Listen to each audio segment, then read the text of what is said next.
장소를 이동했는데 너무 추워가지고 밖에서 안으로 들어왔습니다. 원래는 이제 연구실에서 찍으려고 했으나 아까 말씀드렸다시피 키를 놓고 왔어요 지금. 그래서 지금 여기 카페로 들어왔는데 여기 그 문 닫았어요 카페도. 학교가 코로나 시즌을 기회로 삼아서 대대적인 보수 공사를 하고 있어요. 그래서 이 쿵쾅거리는 소리를 좀 이해해 주시길 부탁드리고요. 터키에서 장기 거주를 이제 하시게 되는 건데 여기 처음 오셨을 때 좀 색다른 거라든가 아니면은 그런 게 있었을까요?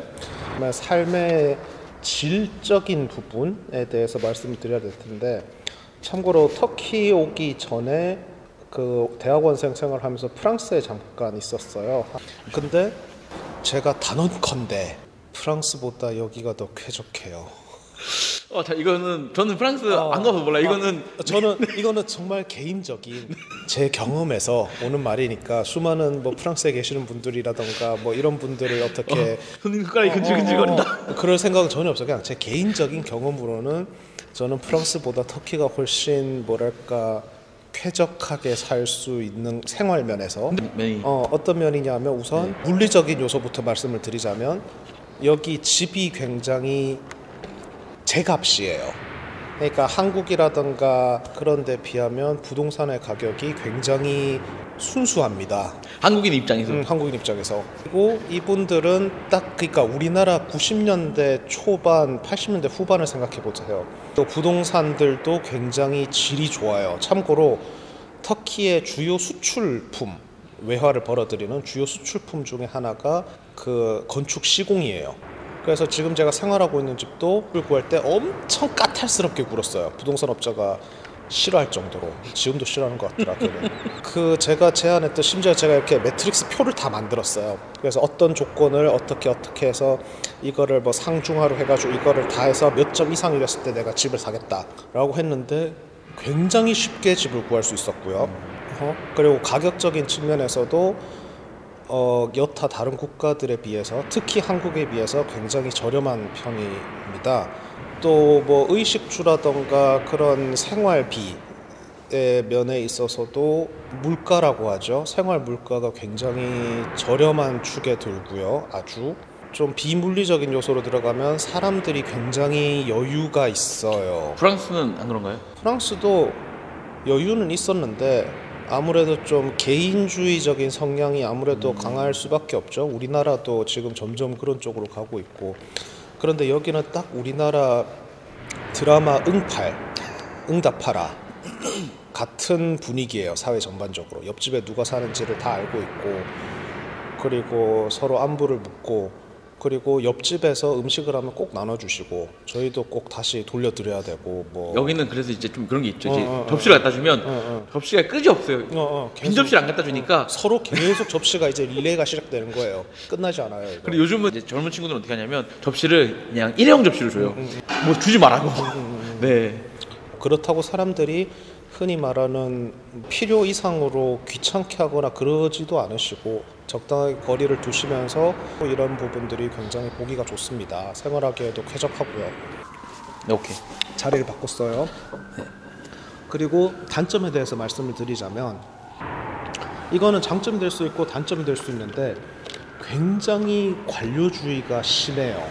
무조건 매트릭스대로 돼야 되고, 관료주의가 심하다는 거는 사람들이 책임을 지지 않아요. 시스템 안에서 딱 내 역할까지만 하고 나머지는 모르겠다.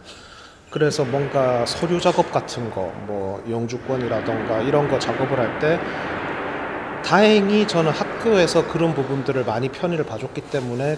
근데 얼핏 보더라도 이게 서류 작업이라던가 이런 행정적인 시스템이 정말 머리털이 빠지겠구나라는 게 계속 느껴졌고요. 경제적인 부분에 있어서 터키가 지금 나라가 굉장히 힘든 상태입니다. 세금이 계속 올라가요. 이게 어이가 없을 정도예요. 그리고 이 세금이라는 게 정부가, 저는 개인적으로 되게 간사하다라고 생각을 하는 게, 사람들이 일반적으로 먹고 사는 생존에 관련된 요소들은 세금이 없거나 건드리질 않아요. 예를 들어 에크맥, 빵이라던가 식자재들은 뭐 터키가 원체 이제 농업 강국이기도 하고 하기 때문에 무료에 가까운 금액으로 식자재를 무엇이든 살 수 있는데, 문제는 만약에 뭔가 기호품을 산다. 라고 하면 이제 세금이 무지막지하게 들어가요. 그래서 예를 들어서 내가 뭐 카메라를 사고 싶다. 카메라가 없어도 먹고 사는데 지장이 없으니까 카메라 세금이 이제 쾅 붙고, 그리고 뭐 다 그런 식이에요. 자동차 같은 경우에는 자동차를 사면은 자동차 신차 가격으로 차값이 우리나라의 딱 3배예요. 3배 넘어갔다. 2배. 2.5배라고 합시다. 2.5배 오케이 2.5배. 2.5배. 차값이 우리나라의 2.5배예요, 신차가. 왜냐하면 차를 한 대 사면 차 원가에다가 세금이 플러스되고 거기에다가 거의 정부에다가 그 차값만큼의 세금을 한 번 더 내야 돼요. 이게 진짜입니다, 이거는. 이게 저도 처음에 이 사실을 깨닫고 진짜 경악을 했는데, 그래서 저는 중고차를 사려고요. 그래, 이야기를 해야지. 미제 제품은 세금이 다 무지막지예요. 제품 원가의 100%가 세금으로 붙어요, 미제는. 네. 자, 여기서 문제는, 그래서 아이폰은 여기서 한 200만 원을 그냥 가뿐히 넘고, 그죠? 아이폰은 그러니까 우리 한국에서 아이폰 가격에 아이폰을 2대를 사야 되는 거예요. 2대를 사야지 내가 한 대를 가져오는 정도고. 근데 또 삼성폰이나 화웨이폰 같은 경우에는 그냥 한 1.5배. 1.5배. 그래가지고, 그리고 문제가 제가 이제 가상 공간을 하기 때문에 컴퓨터가 성능이 좋은 컴퓨터가 아주 성능이 좋은 컴퓨터가 많이 필요해요. 그래서 우리나라에서 예를 들어서 내가 그 HMD 바이브를 끼는 그거를 돌릴 수 있는 그래픽 카드랑 풀 세팅의 컴퓨터 본체 가격이 한 200만 원이면 맞춰요. 사실 200도 필요 없어요. 한 150에서 200이면 맞추는데 여기서는 한 500은 줘야 돼요. 실합니다, 여러분들. 그래가지고 처음에 이제 학교에 온다고 했을 때 학교 측에서 닥터킴 당신이 오면 우리가 몇만 달러를 이제 기초 연구비로 이렇게 줄 거고 뭐 이래가지고 막 큰 돈 왔는데, 이제 내가 뭐가 필요한지 이렇게 적어야 될 거 아니에요. 학교에 신청을 하는데 컴퓨터 한 대여섯 대 사니까 그 금액이 다 없어지는 거야. 심지어 모자라다고. 그래서 컴퓨터 10대도 못 사요. 그래서 어이가 없어가지고 이거 왜 그러냐. 그러니까 이거 뭐 어쩔 수 없다, 세금 때문에. 그런 상황입니다. 그래서 이제 간략하게 요약을 하자면은 이제 터키에서 살기 좋은 점들은 이제 제일 첫 번째는 이제 물리적으로 이제 비용적인 면이 그래도 제일 좋은 것 같고, 이제 두 번째로는 비물리적인 부분은 사람들의 그 여유로움과 조금 그 관심, 네, 그런 게 좋은 것인 것 같다. 그리고 단점으로는 세금이 너무 그냥 이제 가셨다, 멀리 이제 나가셨다, 가출했다. 세금이 네. 어머니가 안 계세요. 그 정도입니다. 터키 이제 한국에서 이제 터키 하면은 되게 조금 테러 때문에 위험하다, 아니면 뭐 급진적인 것 같은 느낌이 나가지고 되게 위험하다고 생각을 하는데 어떤 것 같으세요? 저도 그런 쪽으로 굉장히 걱정을 많이 했었고요.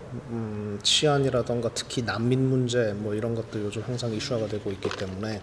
그런데 터키에서 전혀 솔직히 말해서 그런 걸 못 느끼고 있어요. 전혀. 그냥 똑같아요. 한국이랑 치안적인 문제에 있어서 밤에 뭐 왜 우리 그런 말 하잖아요. 유럽에서 밤에 다니면 위험하다 뭐 그랬는데, 물론 위험한 곳이 있긴 하겠죠. 이스탄불에서도 저 뭐 탁심 뒷골목이라던가 이런데. 그런데 전혀 나머지는 새벽에도 얼마든지 산책 나가고 뭐 딱히 번외로 이제 그 영상 보시고 되게 조금 동양인에 대해서 차별이 좀 있는 것 같다라고 하시는데, 그런 거에 대해서는 어떻게 생각하세요? 전혀.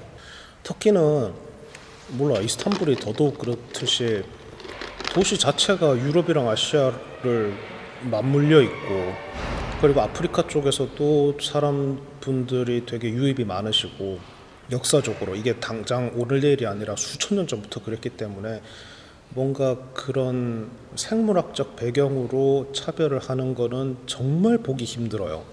물론 어느 사회나 그렇듯이 미친놈들이 있기 때문에 그런 분들이 없다고는 말을 못하겠지만, 적어도 제가 겪고 느끼기로는 그런 분들은 단 한 명도 못 봤어요.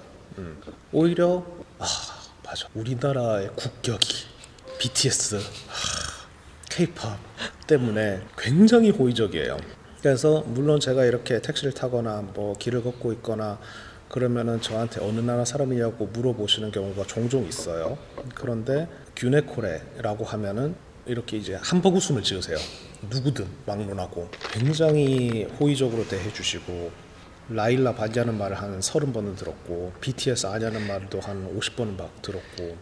차별이 없다. 차별이 없는 게 아니라 오히려 우대받는 기분이에요. 한국 사람으로서. 정말. 제가 좀 더 첨언을 하자면, 제 아내 되는 분이 그 애니메이션 감독입니다.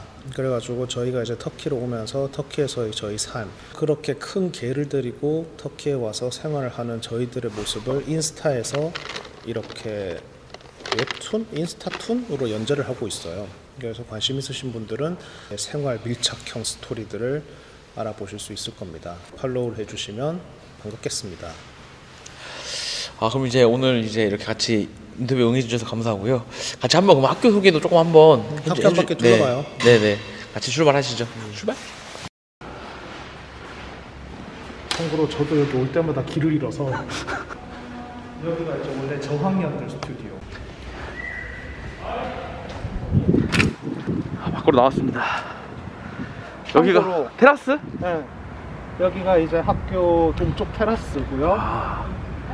저 이제 바다 건너편이 이제 아시아예요. 그리고 이 앞에 지금 있는 높은 건물, 여기 5층에 그거 뭐야? 영사관. 한국 영사관. 야, 근데 뷰가 장난 없네. 아. 학생들 비율은 남녀 비율 어떻게 돼요? 여학생들이 압도적으로 많아요. 진짜로요? 되게 의외네. 근데 여기 그 일반적으로도 관광객들이 여기 많이 와요, 여기? 원래 코로나 전에는 꽤 온 걸로 알고 관광객이? 있어요. 사람들 사진도 찍고 건물 자체도 오래되고 이쁘니까. 어떤 카메라 살려줘요? 미러리스? 내 영상에는 어떤 악플이 달릴까? 두근두근해. 네, 그럼 오늘 영상 여기까지 찍도록 하겠습니다. 마음에 드셨으면 좋아요, 구독 부탁드리겠습니다. 바이바이.